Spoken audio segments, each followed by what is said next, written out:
इस सभा में अभी तक जो बातें कही गई, जो भाषण दिए गए कि लड़कियों को लिव इन में नहीं आना चाहिए या माता पिता का सम्मान, उन बातों से आप कितना सहमत हैं? छोटे कपड़े नहीं पहनने चाहिए। 100% हम सहमत हैं। बिना उसका जब तक अपने माँ बाप का कहना नहीं मानेगी, जब तक उसको अपने अपने विचारों को प्रकट नहीं करेंगे माँ बाप अपने अपने बेटे के साथ, तब तक उसको हम कैसे हम अपने बच्चों को संभाल सकते हैं।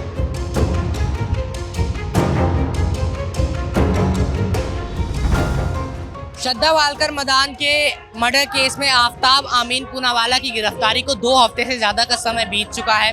दिल्ली पुलिस ने अपनी तफ्तीश पूरे जोर शोर से जारी की हुई है। आफताब का पॉलीग्राफी टेस्ट हो चुका है, नार्को टेस्ट की परमिशन मिल चुकी है। इन तमाम घटनाक्रमों के बीच में अब ये पूरा केस एक दूसरा एंगल पकड़ते हुए नजर आ रहा है। दिल्ली के छतरपुर में 100 फुटा रोड पर आज हिंदू एकता मंच ने इस प्रदर्शन का आयोजन किया है, जिस प्रदर्शन में तमाम यहाँ पर हस्तियाँ मौजूद हैं, अलग अलग जगह से महानुभाव आए हुए हैं, अपने अपने विचार रख रहे हैं। लेकिन इस प्रदर्शन का जो मुख्य धारा, जिस आइडियोलॉजी पे इस प्रदर्शन को ऑर्गेनाइज किया गया है, वो लव जिहाद के खिलाफ लोगों में जागरूकता फैलाने की मुख्य धारा है।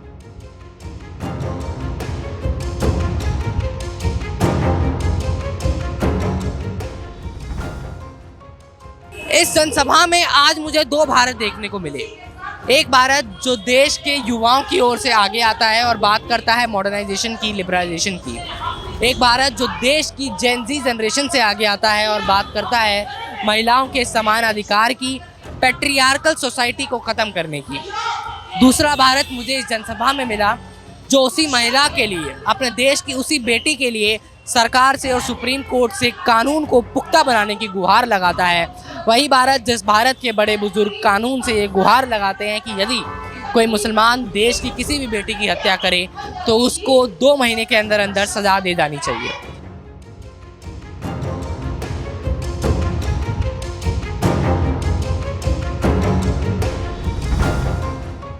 जो विजुअल्स हम आपको इस वक्त दिखा रहे हैं वो इसी प्रदर्शन के हैं, जिस प्रदर्शन में एक महिला ने आकर मंच पर एक पुरुष को चप्पलों से पीटना शुरू किया।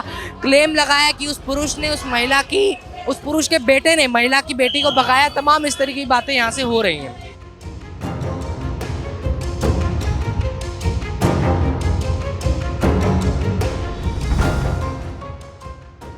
देश के युवाओं में गुस्सा बढ़ रहा है और गुस्सा बढ़ना अच्छा नहीं होता। किसके बाप ने इससे पूछा कि तेरी उम्र 25 साल हो गई है, अब मैं तेरी शादी करूंगा। लेकिन लड़की ने कहा कि नहीं पापा, आप पीछे पढ़ो, मेरी उम्र है, मैं अपना आप कहूँगा हूँ, मैं अपने आप संसार का फैसला लूंगी। उसने अपना शादी की, अपनी शादी का फंस गई और इतनी बुरी फंस गई कि पैसे टूटे हुए।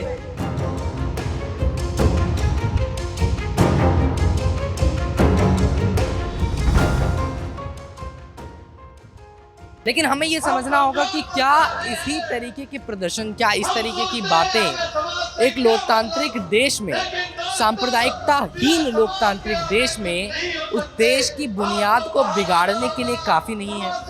हमें ये समझना होगा कि क्या सरकार को इस तरीके के प्रदर्शनों में या इस तरीके के भाषणों में अपनी प्रतिबंधिता को इन्वॉल्व करना, अपनी प्रतिबंधिता लगाना क्या अनिवार्य नहीं है। दरअसल इस प्रदर्शन में जो बातें कही गई हैं वो पब्लिक सेंटीमेंट से ऊपर उठ के आती हैं और हम उस सेंटीमेंट का पूरा सम्मान करते हैं। लेकिन क्या वो बातें किसी भी लोकतांत्रिक देश की बुनियाद के खिलाफ नहीं है, ये सवाल पर भी हमको चर्चा करनी होगी।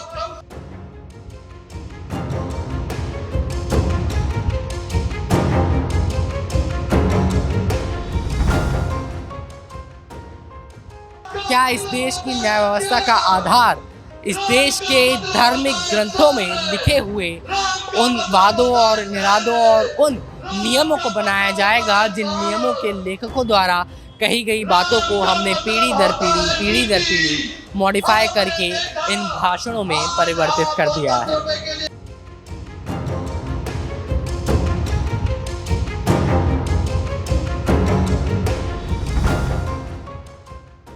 आज इस पूरे आयोजन में श्रद्धा के लिए न्याय की आवाज़ नहीं लगाई गई। इस पूरे आयोजन में हिंदुओं को जगाने के लिए वो भाषण कहे गए जो भाषण श्रद्धा को न्याय दिलाने के इर्द गिर्द भी नहीं घूमते थे। वो भाषण पूरे तरीके से देश की बेटियों को लिव इन में जाने से रोकने के लिए नजर आए।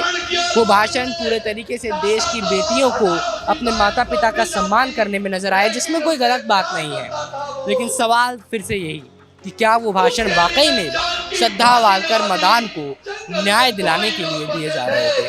कैमरा पर्सन मदन लाल के साथ Harshit Sharma, Mojo story, Delhi. It's great to see you here. Thank you for watching our work. If you haven't subscribed yet, don't forget to click the bell icon and subscribe to Mojo Story and support independent, robust journalism.